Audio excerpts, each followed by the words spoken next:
فرقده waxaan aadaynaa dhanka iyo dowlad deegaanka Soomaalida in Mustafa Cagjar iyo maamulkiisii wali indha cadeys ay wadaan waxay leeyihiin anaga nagulama soo xad gudbi karo dadka qaylada wadana xabsiga ay leeyihiin ku caaw waliba rag fara badan xiran oo Arbana deg oo kamid yahay rag fara badan oo riyaal ay ku jiraan ilaa iyo hadda xabsiga ay leeyihiin ku caawayaan marka ragaas maxaa u qorsheysan xiran dadku samxay ka yiraahdeen والله كل دكاسي سيد أربنا دقيقة وكله وحالة كيني هدي بيكوس بقول يا هاي محكمة ده قبل كفافم على كيني وحنا لقوا إذيجي إن كابتن أيوب إنه قرأ الكسمية أو يقول كابتن أيوب إنه بقضاء حبس محمد دجال كوين الجلوجادين ما هين مركا كل وحال سيدي دولة دجان الصومالية ومن نكاس واحد يكون محكمة ديان وكلمية ويمانه محمد وجهر تمد كابتن أيوب إنه بقضاء جل ogaadeen baa yaa lagu maxkamadaynaya ninka la yiraahdo Arbana dagay marka waxay noqotay arrin la yaabay noqotay laakiin madaxweynuhu 24 saac ee ugu dambeysay wuxuu la kulmay hadii baa ku soo magulay laamaha kala duwan ee amaanka wuxuuna sheegay in dowlad deegaanka Soomaaliyeed ay aad ugu soo bateen ama laamaha amaanku ay ku soo badiyeen checkpointiyada dadka baaritaanka loogu sameeyo ee aad loogu baarayo wuxuu sheegay in checkpointiyada intooda badan la baabi'in doono oo ay baabi'iyeen laamaha amaanku kuwa maxaan ku dhahay hadii ku soo ogol yahay lagama maarmaanka amooyaan ee jigjiga soo gala sida hadda kuwa wajaala ka soo galo kale sida kuwa maxaan ku dhahay ka soo gala dhanka Itoobiya ka soo galo kale kuwa in baaritaano lagu sameeyo laakiin checkpointiyadan isdaba yaaleen meel walba dadkii lagu dhibay in laga qaado ayuu amray waana qorshe fiican weeye oo kulay dowlad deegaanka Soomaalida ay qorshe ahaan u qaateen weeye arintaas ayuu ka hadlay oo saacadii ugu dambeysay warbaahinta aad iyo aad loo wareejinayay dowlad deegaanka Soomaalidu waxa weeyaan Itoobiyaanku ma aad ugu soo qulqulaya oo noloshoodii iyo waxoodii ka wada raadsanayo dadkan wada Itoobiyaanka aad arkayso dad qorshala ma aha waa dad doonaya gabi ahaanba inay adiga wixii deha xabadkii rootiga cuni lahayd ba iyagu rabaan inay cunaan oo kuwa bariistaan marka waxyaabo fara badan baa socda dowlad deegaanka Soomaaliduna hadda uu iska degan yahay wax dhiba kama jiraan dadkaasina waa xidhan yihiin kulay goor la soo deyn doonana Ilaahay baa garanay فرقده ما سنتهي dhanka kale hadaan adno Soomaaliya waxaa la sheegay in beeshii habar jecel ee ciidamada qaramaysay inay dib uga soo laabteen qarameyntii oo markaasi duleedka qorlugud ee ciidamada tiro badan ku soo bandhigeen waliba ay leeyihiin anagu waan dagaalamayna habar jecel gumaysi dhulbaanta ma doonayso waa inay dagaal gashaa la sacanadu inay qabsataa waa inay huwan iska fogeysaa waxyaabo fara badan marka nimankii la yiri wala qaramayna ee dariiska iyo hubkoodii wuxuu loo dhameystiray in maanta ay yiraahdaan waxaan dagaal dib aan u jabhadeynayna maxaa keeni kara maamulka Cabdiraxmaan Cirri diidan yihiin ma qorshooyin kale oo dagaal jiro ay u dagsan ayaga maxay kula tahay والله horta kulay qoladaasi waa qabiil balaaran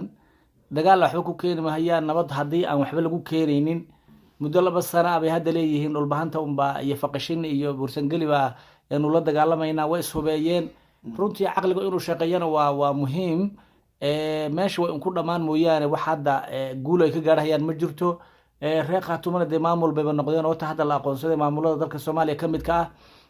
qorshaha marka hadda meesha yaala waxa weeye inay istuseen in ma garanaysaa uu jaleex ku jiro oo dabacsanaan far badan ay ka muuqato dhanka maamulka maxaan ku dhahay Somaliland gaar ahaan ciidanka inuu habacsanaan far badan ay ku jirto Cabdiraxmaan Cirri laftiisu waa nin ku jahawareeray weeye xaaladan hadda maxaan ku dhahay bariga Somaliland wixii loo oran jiray ama Khaatumo iyo deegaanadaasi uu ku jahawareersan yahay laakiin go'aanka saxda ee la rabay inuu qaato waxay ahayd de moogtay wixii aad dhaafi karin runta la sheegaa wixii aadan qaban karin ama aad dhaafi karin waxa weeyaan go'aan baa laga qaataa marka wixii uu dhaafi la yahay uu go'aan ka qaadan la yahay waxa weeye inuu liqo oo aaminaan in reer Khaatumo ay maamul noqdeen sidoo kalena maxaan ku dhahay daris wanaag iyo walaalnimada la ilaaliyo dadkana colaad laga daayo intaas uu aamini la yahay liqi la yahay intaasina waxa weeyaan aakhirkii danta ayaa liqsiin doonta waana sida hadda dadka inta badan ay saadaalinayaan laakiin waxa weeye dhulbahantan kaga adkaan iyo maxaan ku dhahaa faqishin iyo dadka meesha degan baanu kaga adkaan maxaan ku dhahaa dagaal baan kaga adkaan yani waa jugjug meesha joog waa riyo maalmeed weeye marka laba beelood waxa weeye beel soo duusho beel kale inay u dawladeysan rabta ayay ku arkaan marka waxaniya dirirayaan marka waxa weeyaan aqligu ha shaqeeyo dadka walaalo waa niman dad walaalo weeye waa dad muslimiin waa dad isku meel degan aqligu intuu shaqeeyo waxa weeye dib isugu soo noqdo oo waxa weeye aamina in nimankan ay maamul noqdeen inay idinka go'een de aamina فرقده ما سنتهي إن بيش هبر جعل أيدا وحيس يقول نقعد كسنة ساعة إن جون دون إنسو إن ممكن SPP أو حزب جوده إن أو مركز أي وطلق لنا إلين واجبات دجال ميسو إن مركز إن أو دون إنسان لا دجال تو بيش هبر جعل كلية يا سمستي إن جبهة داسي إن لو ما قاعد SPP مركز إن وحك سكر وأرك دونا أي ولا كسجوني وحليين تو بركنا الله فرق ما نقنعين hubkeena iyo dhaqaalaheena waxaynu waxaa qaadanayo cabdiraxmaan ciro iyo garxadiisa lagu wareejinaa taasna suuragal ma ahayn annagana dhulbahantaan u gumoobeynaa inaan gumownana ma rabno habar jecla weligeed lama gumaysan waxyaaba fara badan oo dhawaaq ah ayaa soo yaraya oo kasoo yaraya beesha habar jecle lisaanada military soo bandhigeena aad u tiro badan tahay laakiin da meesha ku dambeyso iyo hanjabaada iyo diyaargarowgaba ma soo gudbi doonaa fargodow India iyo Pakistan maxaa u dambeeyay horta dagaalkaasi wuxuu noqday dagaal culus oo labadaasi dal u dhaxeeya dalka Pakistan baa wuxuu qaaday weerarkaasi uu qaadayna wuxuu ku qaaday S-400 buu ku qaaday oo ah maxaan ku dhahay waxa la yiraahdo xidhmada cirka inta badan uu ku faani jiray dalkaasi Ruushka oo ay dhihi jireen cirka wax soo gali karana malaha wax ka bixi karana malaha marka barnaamijka ay Hindiya oo la leeyahay waxay ku soo iibsatay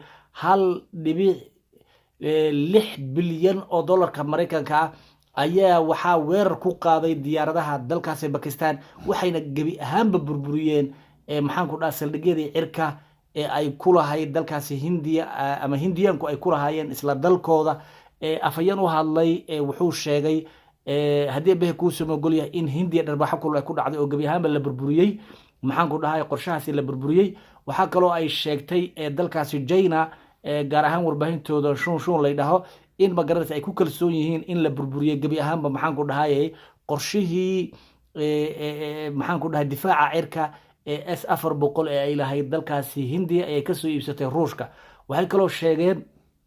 in haddii baa ku soo gol yahay afayeen u hadlay dhanka Pakistan in labadii duuliye diyaaradahaasi waday sida weyn u bambeynayay muuqaalo laga soo duubay sidoo kalena ay hayaan dhulka ama maxaan ku dhahay barnaamijka ay burburiyeen muuqaalo inay ka hayaan oo sidoo kale muuqaalo ay ka duubeen ayay hayaan oo Hindiya ayna inkiri karin marka waxaad moodaa Hindiya in caalsaaraha laga wato oo dhirbaaxooyin adag ay ku dhaceen ilaa haatan ma jirto hal diyaaradood oo laga soo riday gabi ahaanba ciidamada maxaan ku dhahay cirka dalkaasi Pakistan Hindiyaanku way yaaban yihiin afka ayayna qeylo furteen halkaasina waxa ka soo gaadhay jab xoogan oo lama ilaawaana marka Pakistan waxay noqotay kaman fi'atan qalilatan qalabat fi'atan kathiratan biidnillah sidaas ayay noqotay marka waxay noqdeen koox yar oo ka guuleystay ma garanaysaa maxaan ku dhahay kooxo dad aad u fara badan iyo ciidamo aad u fara badan ka guuleystay ayay noqdeen hawshuna way isa saaran tahay waxaadna moodaa ma garanaysaa in dagaalkani